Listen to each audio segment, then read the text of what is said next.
They say that when the fog settles over Marechal, it doesn't just bring the scent of the sea and the salty breeze that bites the skin. It also carries secrets the town would rather forget.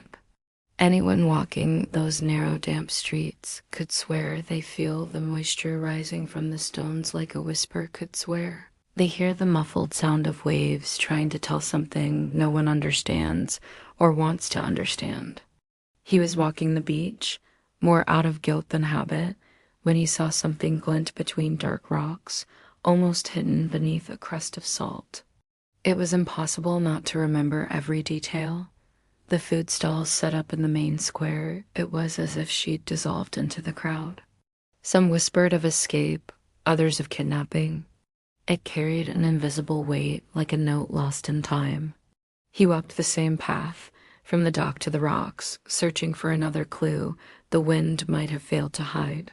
He found nothing but footprints long washed away by the tide, restless seagulls, and the same muffled sound of waves, a sound that seemed to murmur something impossible to understand. Sometimes he stopped in front of Marina's old house, shuttered windows, still curtains. He thought of this as he sat by the sea, the necklace pressed between his fingers, straining to hear something beyond the endless ebb and flow. A persistent rumor no one dared to speak aloud. The town's silence was heavier than any clue. It was a pact, a wall built from fear and resignation. And Lucas, alone, seemed to be the only one willing to break that wall, even knowing there might be nothing behind it but more fog. Maybe the answer was there, woven into the dull thud of water against the rocks. The sea kept its indifferent rhythm, spitting cold foam onto his bare feet.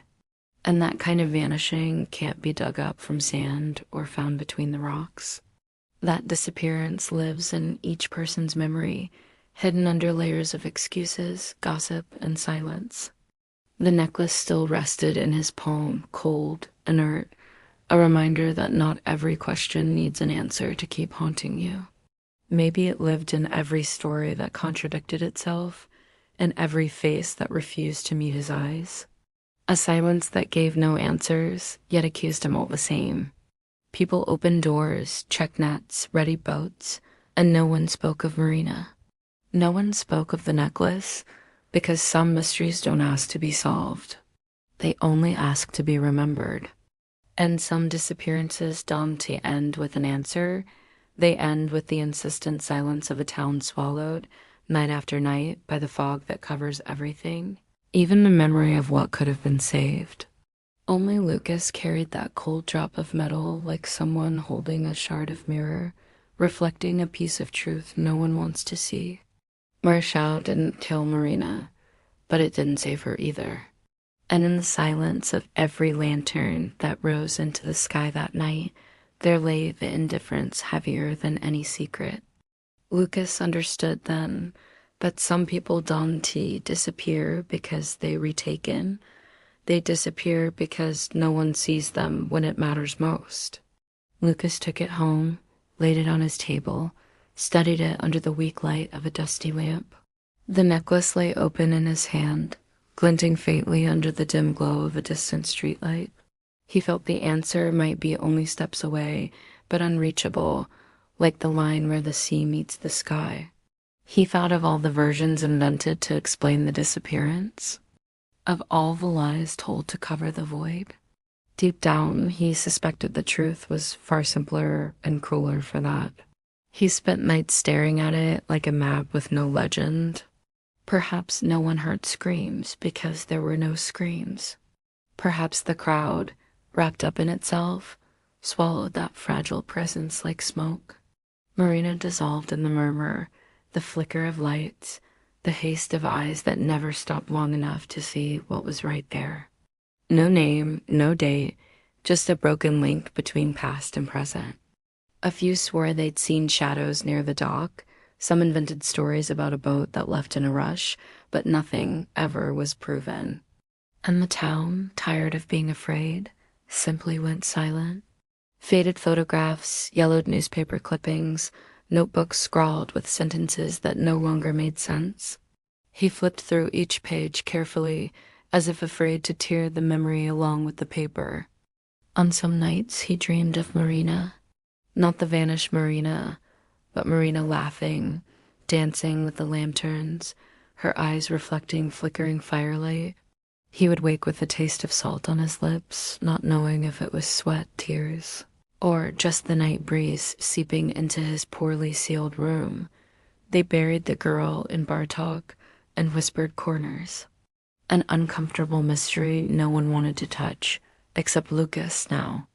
Too late, but necessary all the same. The scent of roasted corn mixing with the briny air, children running with sticky hands, the lights dancing in the sky like stars hung too low. And Marina among them all, so alive, so present, until she wasn't. It was a simple necklace, the metal dulled by time with a drop-shaped pendant. The same one Marina had worn on the festival night. The same one he'd seen hanging from her neck as she laughed beneath the warm glow of lanterns before she was lost forever. Lucas had always known this, even when he pretended not to. He was just another son of that coastal town, a local journalist who wrote about fish, boats, street fairs, and news that no one really read. But there was one story everyone read, again and again, even without new words: Marina's disappearance. The girl who, on a night lit by floating lanterns, vanished right in the middle of a crowd. No scream, no struggle, no sign. She simply vanished, as if swallowed by the fog itself. Back then, Lucas jotted down names and places, recorded confused statements, filled a few lines in the local paper. Then he abandoned it all, filed away the notes, locked the memories in boxes he only opened in his worst nightmares. Years went by, but the fog never stopped reminding him of what was left undone, unsaid. It was as if every damp gust carried a fragment of the mystery that still demanded an answer. It was on an ordinary morning, cold wind cutting and sky colorless, that Lucas found the necklace. That small piece of metal reopened wounds Lucas had long pretended not to feel. No one saw where she went. No one heard a cry for help, a sob. The necklace in his cold hand seemed to pulse with a truth he couldn't read. He returned to the beach again and again, driven more by guilt than reason. In the dead hours, Lucas rummaged through old boxes. While the town slept, Lucas wandered the empty streets, breathing the stale fish smell escaping from the anchored boats, hearing the distant echo of voices he couldn't decipher. He began to wonder if truth was even possible, if memory was a trustworthy path or just a maze you enter and never leave. At times, Lucas thought Marina had never truly left, that she hovered over Marechal like the fog, present but untouchable. One dawn, while the mist pressed down thick enough to feel solid, Lucas sat again on the cold sand facing a horizon that didn't exist. Perhaps no one took Marina. The certainty that formed tasted as bitter as the sea air burning his throat. He stayed until daybreak when the fog began to lift, showing, bit by bit, the outlines of the town. Lucas went home without a conclusion, but with a new truth buried deep in his chest. The greatest disappearance wasn't to Marina's, but all the eyes that turned away from her. That morning, Marechal woke like so many others, with the salt in the air, the muffled sound of the waves, the lazy fog clinging to old houses. Deep down, he knew he would keep returning to the beach, listening to the waves, searching for signs that might never come. And so Marina remains, in plain sight but still unsolved.